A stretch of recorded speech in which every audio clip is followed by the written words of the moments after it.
Let's understand that what exactly is this question type and what can be expected in these types of questions. You have 90 seconds to describe the photo through writing. So what happens? You get a picture on your screen and you have only 90 seconds of time to describe the photo in writing. To be able to write sufficiently about the photo, it is very important that you have a good typing speed. Since your Duolingo exam is a completely AI-based exam, which is to be done on the computer, the basic skill that is required is to be very familiar with your system. You should have good typing speed, wherein you should be able to know about all the punctuation marks, the commas, the full stops, the semicolons, because grammar is very important. You are penalized for every small little mistake that you make. So even a small comma or a full stop can make you lose your marks. So it is very important that you are comfortable in typing and you have a good typing speed.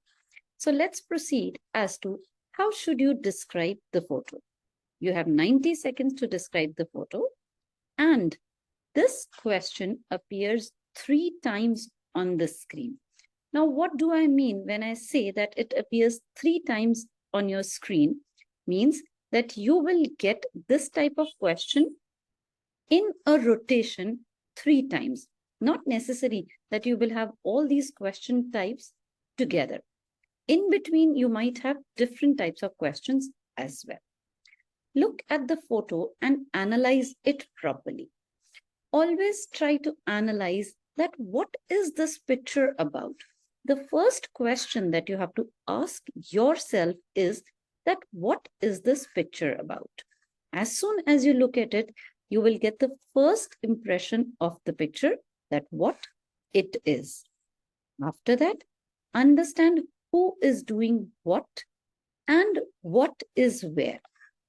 After I get a clarity on what the picture is about, I will start analyzing small details about people, animals. If there is any kind of natural flora or fauna, I will start observing all the details about the picture. Start with a general overview. When you start typing, your first sentence should always be about the overview. That was the first impression that you received of the picture. It could be that there are a few people sitting on a beach side, or it could be children sitting in a classroom, or a few birds flying in the sky. So that was the first impression that I got, which will be my first sentence. Then we will start going into the details. After I have given an overview that what is my picture about, I will start describing all the small details that I can see in the picture. Always use descriptive language to bring the photo to life. Your writing should be so effective that the reader, or here in this case, we can say the AI, should be able to imagine the picture. Of course, your answer will be checked by a machine, but the more the descriptive words, the more will be your marks. So use more and more of adjectives, be as elaborative as you can, be more descriptive. Include at least one complex sentence. Since grammar always plays a very important role, it is crucial for us to include the different types of sentences in every answer.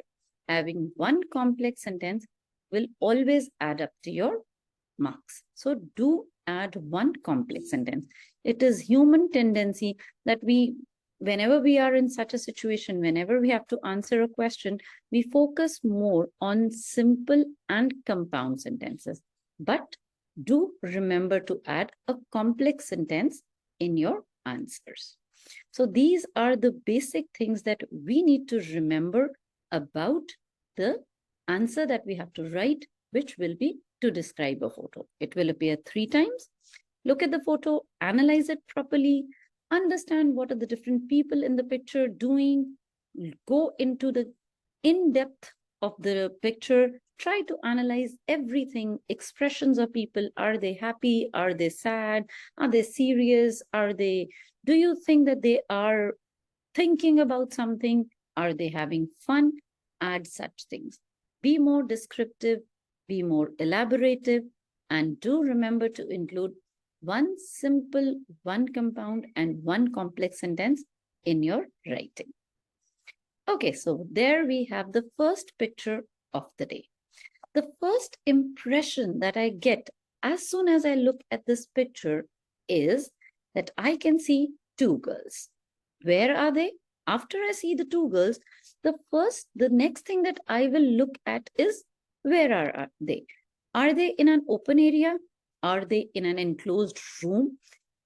Okay, now here I come to know that yes, these are two girls. So the first thing I know is that these are two girls.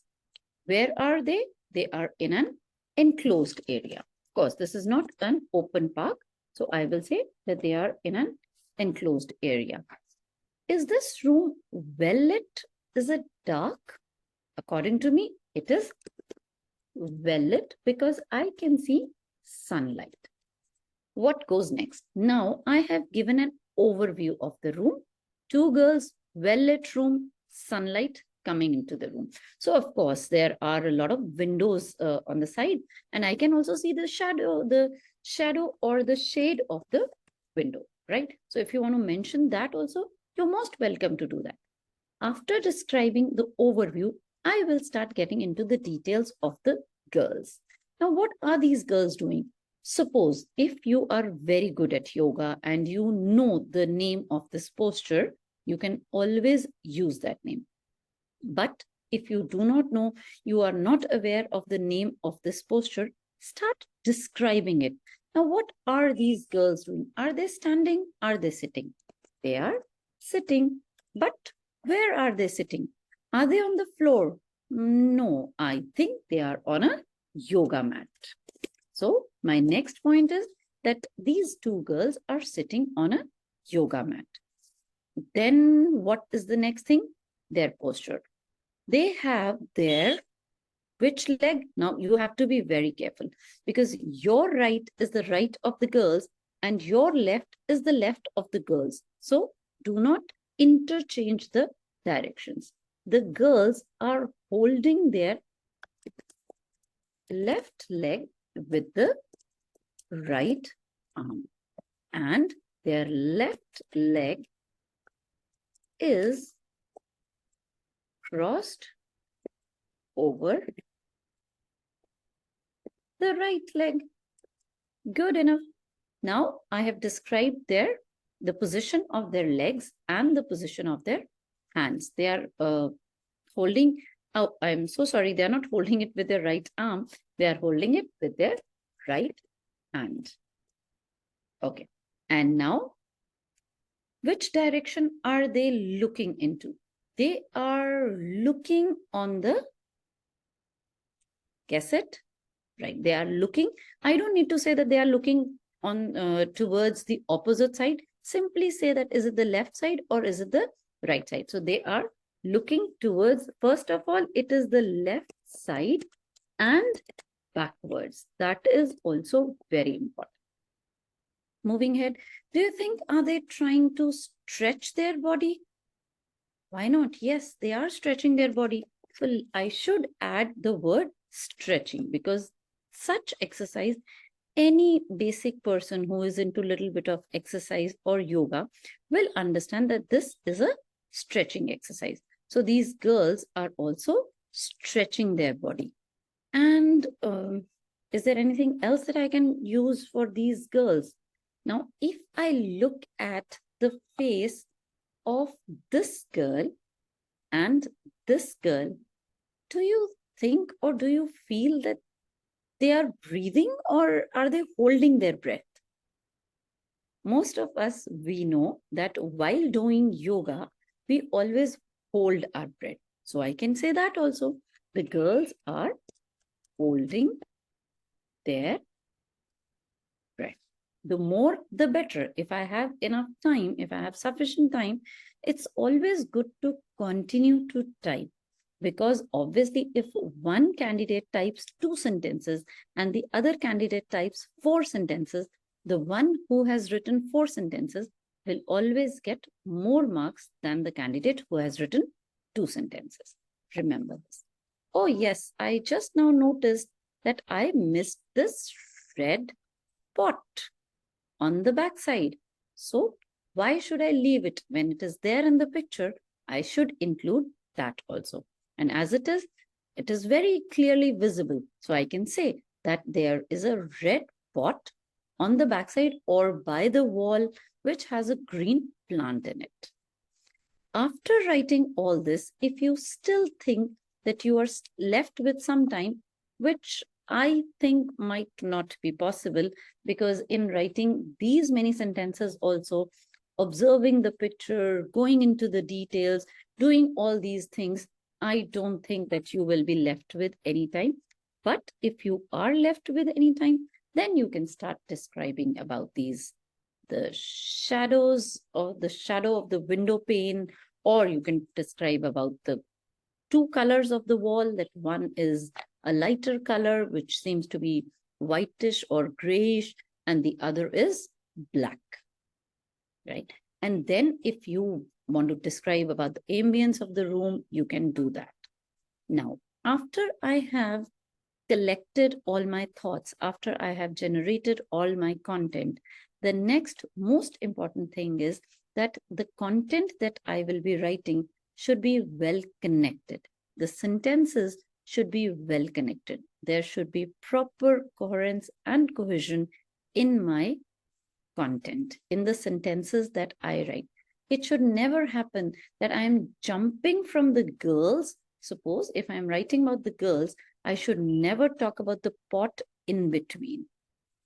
If I'm describing the girls, I should finish describing the girls, then I should go on to the pot.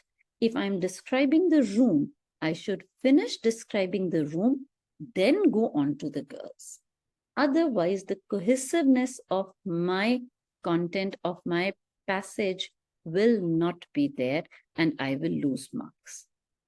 Another most important thing is to use a lot of connectors, like moreover, additionally, however, on the other side, at the same time. The more, the better. So I hope that we have covered almost all the things that are visible in this picture.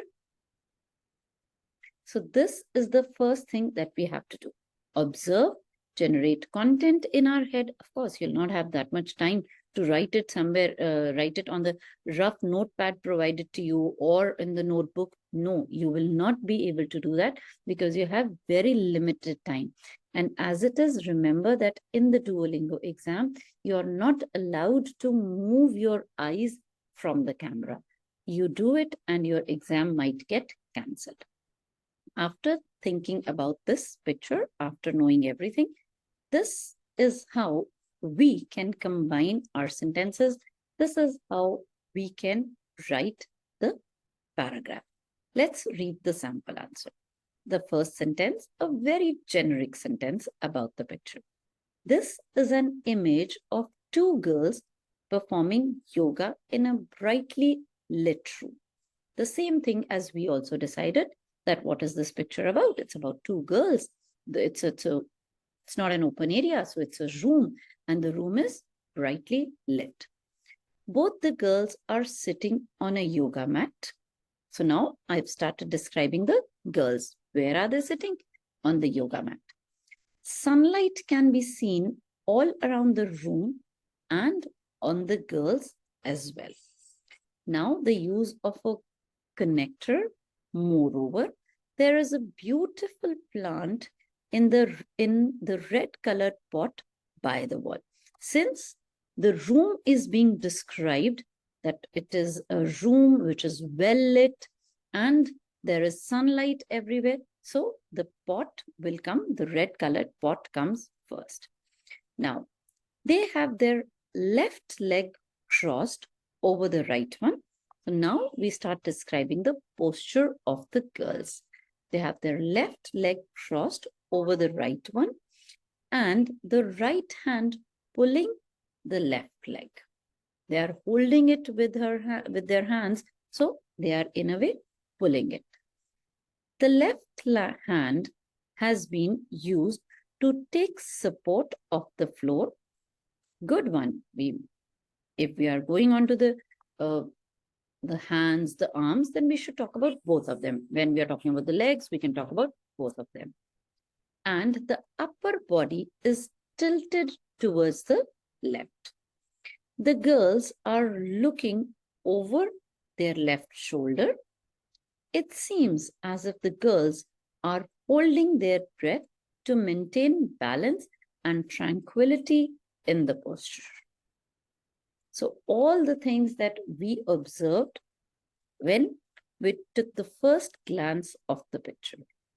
The only most important thing is that they should be written in grammatically correct sentences.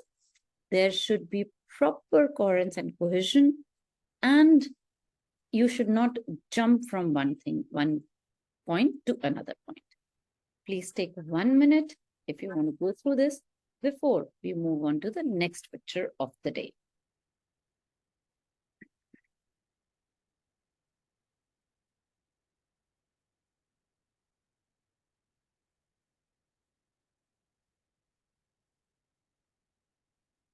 Writing such a paragraph where all the details have been covered, there are no grammatical errors, will definitely help you to get a very good score in your Duolingo exam.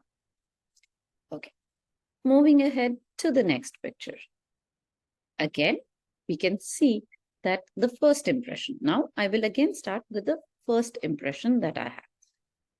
Anyone's eyes will definitely catch that there are two people, one young child, another an adult. Now, how do I come to know that this adult is a female? When I look at her hands. Although, yes, I can say that, her physique, but, her physique is not the 100%, doesn't give me 100% surety that she's a girl, she's a female or a male. But when I look at her hands, I see that she is wearing a nail paint and she is wearing a bracelet. So I can mention this also. It's a good idea. I mean, these are the proofs that I am taking for myself. So I should mention these things also. Everything that I am observing, why not write it? So the first impression is a child. Now, is this child a boy or a girl?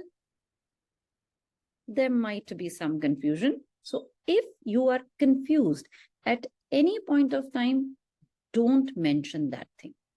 I am little confused. I know I can say that 90% he is a boy.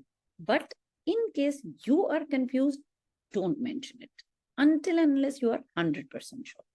A child and a female. Now, how do I know that she's a female?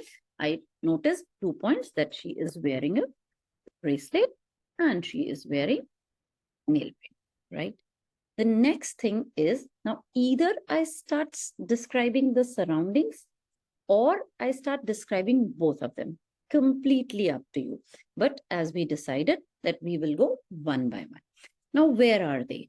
It seems like a forest, an open area, or it could be a park. Since I can see far behind now, this looks like a road, some kind of railing. So I would say that to be on a safer side, I can say that they are in a park. Where exactly are they standing? They are standing on a horizontal log. Are they climbing it or are they descending it? I would say that they are climbing it because the female is standing ahead and she is pulling the child towards herself. So they are climbing this log. And when they are climbing, we can see on the end, there is a bench. So maybe they are planning to sit on the bench. So they are going towards the bench. I'll not say that they will sit because I don't know whether they will sit or not, but they are going towards the bench. This is something that I can mention. Far behind, I can see trees, and the ground is not really green. I can't see any grass. There's just, slight somewhere or here or there is slight grass. So I can say that the ground is muddy, right? And not grassy. So it is muddy. Now, after I have described the surroundings, now I come on to the child and the female. Now, what is the child wearing? The child is wearing a yellow hoodie, blue pants, or is it a lower or pants? I would say pants to be on a safer side, with bright blue shoes. Bright blue shoes. So I have described the child. And did you notice one thing? That the face of the child is visible, but the face of the upper body portion of the female is not visible. So mention that also, that the upper body portion of the female is not visible. The more elaborative I am, obviously it is better for me. So I'll do that. Okay. Now, what is this female wearing? She is wearing both the upper pullover or sweater or whatever you want to call it, or it seems like a thermal as well. So you can say anything, but that is gray thermal, or I can say pullover. Completely up to you. And she is wearing gray. Don't use the word pants because I've already used that word for the child. So repetition of my words can again go against my marks. So I should not do that. I should avoid it. So I can say that she is wearing gray denims. Along with, I used the word right to describe the shoes of the child. So I will again not use that word because no, I don't want to take a risk. So this will be, she is wearing light. Oops, sorry. I ran out of space for the content. So I would say that she is wearing light blue shoes. Perfect. So I think I have my content. I have understood what I have to write. Immediately, as soon as I get all these impressions of the picture, I will start writing it. Let's go to the sample answer for this one. Okay, I will start from here. Now, the first sentence. This is an image of a child who is smiling and holding the hand of a lady. Yes, the boy is smiling. We forgot to mention about the expression of the boy. And standing on a horizontal log of a tree. The lady is wearing a band in her hand and her nails painted. Now, this could be a band or a bracelet. The lady's face is not visible, but she can be seen wearing a thermal top and gray jeans and light blue colored boots. Now, after you have described the lady, the female, you will start describing the child. The child is also wearing a yellow colored hoodie with full pants and vibrant dark blue boots. See, the more descriptive you are, the better it is for your marks. With cartoon features drawn over them. Oh, yes. See, these are some cartoons as well. They are trying to climb upon a bench which is connected to the bark of another tree. The ground looks muddy with little grass all over. Yes, we notice that it is muddy. From the surroundings, it can be understood that the image is taken from a close distance. It's a very close picture. That is the reason the face is not visible. So it can be understood that the image is taken from a close distance during daytime, and there are trees in the background as well. So all the things that are very clearly visible, that are in front of you, you don't have to use your imagination, you don't have to give any extra content, nothing from your own side, but everything that is just in front of you. Only thing, remember, grammar should be correct, coherence and cohesion should be there, and a combination of simple, compound, and complex sentences. This is all you have to take care of. I hope that you would have understood as to how to answer the questions of this type where you have to write about the photo.